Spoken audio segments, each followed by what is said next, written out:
I didn't mention it in my cold open, but I'm going to mention it now, and that's Caitlin Clark herself of the WNBA. Let's get to the WNBA and this sensational rookie from the Indiana Fever who continues to be box office.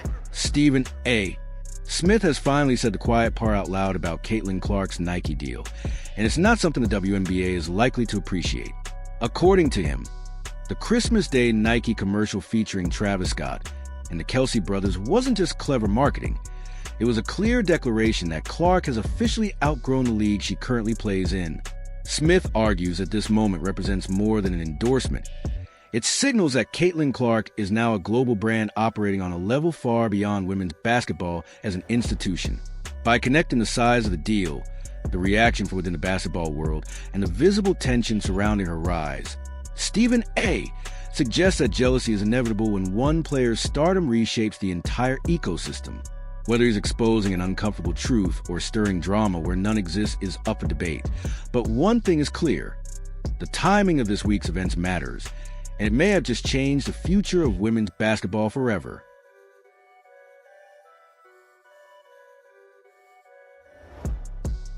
Hey, Caitlin! Can you make it from there?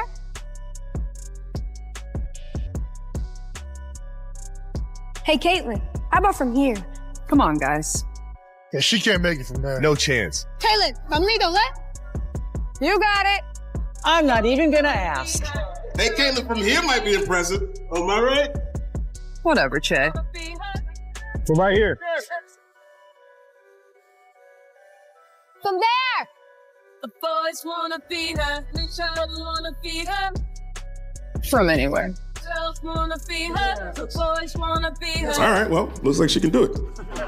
Nike dropping the From Anywhere commercial on Christmas Day wasn't accidental. That's the exact same date they released Michael Jordan's first Christmas commercial 40 years ago. And Nike doesn't choose dates like that by coincidence. The message was clear. They're drawing a direct line between Jordan and Caitlin Clark, signaling how highly they value her and what they believe her ceiling is as a global icon. What really set Stephen A. Smith off, though, was who wasn't in the commercial. There were no WNBA players, no legends of the women's game like Cheryl Swoops or Diana Taurasi. Instead, Nike surrounded Caitlin with pop culture heavyweights like Travis Scott, Jason Kelce, and Travis Kelce. It was a calculated move, positioning Clark alongside mainstream cultural royalty rather than within traditional WNBA ecosystem, and in doing so, revealing exactly how Nike plans to market her to the world.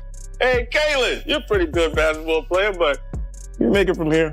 Jason, show them how you make it rain from downtown. Can you hit it from here, Caitlin? Gotta make your free throws. Oh! From right here.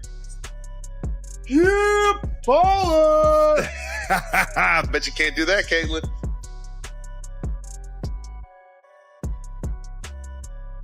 Anyone else?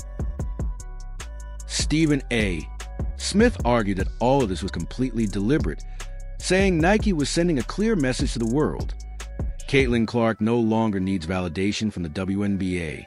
In his view, she has already surpassed the league and become a global brand that exists independently of women's basketball, a reality that threatens to rip apart the WNBA's fragile internal balance. Early reports pegged her Nike deal at $28 million over 8 years, already the largest endorsement deal in WNBA history by a wide margin. But Stephen A. revealed that number is wildly conservative compared to what's actually unfolding.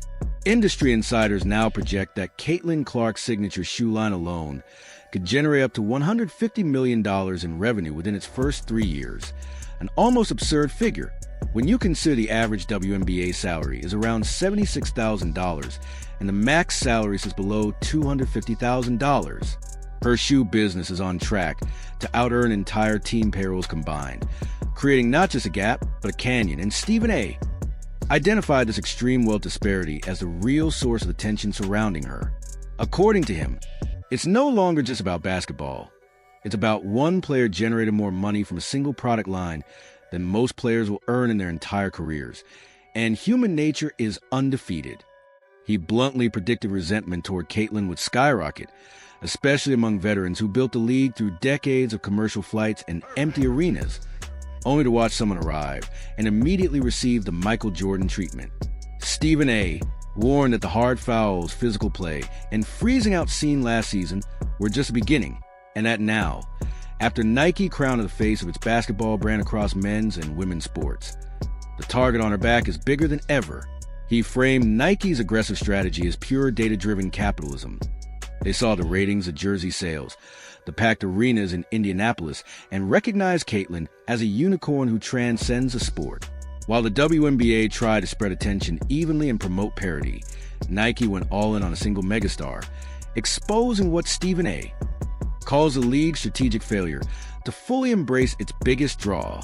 He tied every recent controversy, from the Kennedy-Carter hip check to the Angel-Reese rivalry narrative and the Olympic snub, back to the same root cause, jealousy, and an institutional effort to humble Caitlin and remind her she wasn't supposed to be special.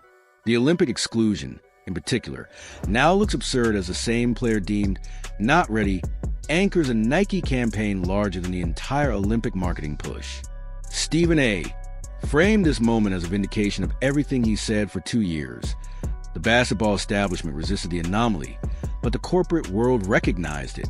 With her signature shoe set to drop in spring 2026, analysts are comparing the launch not to a typical WNBA release, but to the original Air Jordan, complete with lifestyle branding, resale hype, and the interlocking CC logo meant to signify Caitlin as a standalone icon rather than a league product. That distinction deepens the power imbalance, because the WNBA now needs her far more than she needs the league. Stephen A. didn't shy away from the uncomfortable conversations about race, acknowledging the resentment that comes with a white player being elevated as the face of a predominantly black league, while also arguing that cold business reality matters most. Caitlin puts people in seats, boosts ratings, and raises the league's financial ceiling for everyone. By surrounding her with crossover stars like Travis Scott and the Kelsey brothers, Nike signaled she belongs on the same cultural level as the NFL and mainstream entertainment, not a niche sports category. In Stephen A.'s view, this makes her untouchable and places the WNBA at a crossroads. Either embrace the anomaly and grow, or resist it and get left behind. Nike has already made its choice, and according to Stephen A. Smith, that choice may end up reshaping the entire league.